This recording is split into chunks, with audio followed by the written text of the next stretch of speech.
Learn about another voice and culture of Taiwan with We Love Hakka. 现在就让我们一起加入客家风情，大家来讲客家吧。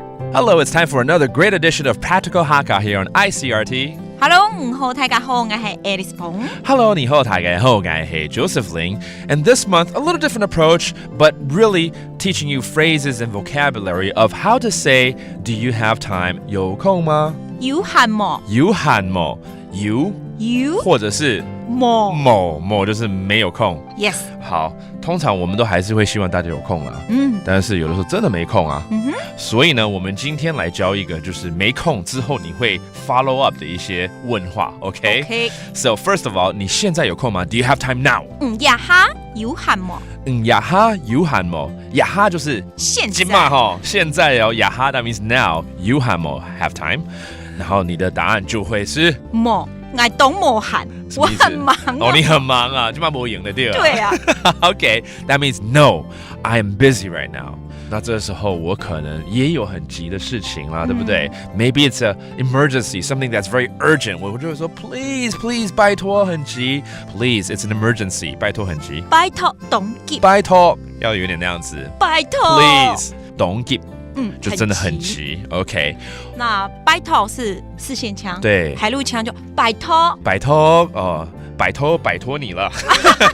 对，拜托 is a different way of saying please, but it sounds like I want to get rid of you. All right, maybe I'm going to tell you. 你或许会以为我要你很长的一段时间，所以我可能会说5分钟就好了。I just need 5 minutes, just 5 minutes. 5分钟就好。哦，5分钟就好。就是5嘛。对。如果是3分钟就是3分钟。对。All right, so that just means 3 minutes or just 5 minutes.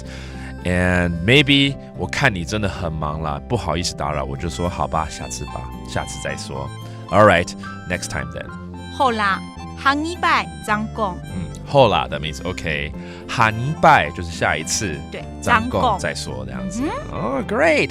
Let's review all these phrases. 你现在有空吗？ Do you have time now? 呀哈，有闲吗？呀哈，有闲吗？ And then, no, I'm very busy. 我懂没闲。我懂没闲。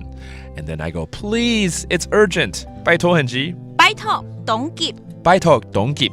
And 5 minutes. 5分钟。5分钟。And maybe, 好啦，下次再说。下礼拜再讲。下礼拜再讲。Okay, there you go. Now if you're in this situation, you know how to say no. And that's it for today's Practical Hakka. 什么大家？俺只say 张磊了。客家风情由客家委员会监制。We Love Hakka has been brought to you by the Hakka Affairs Council.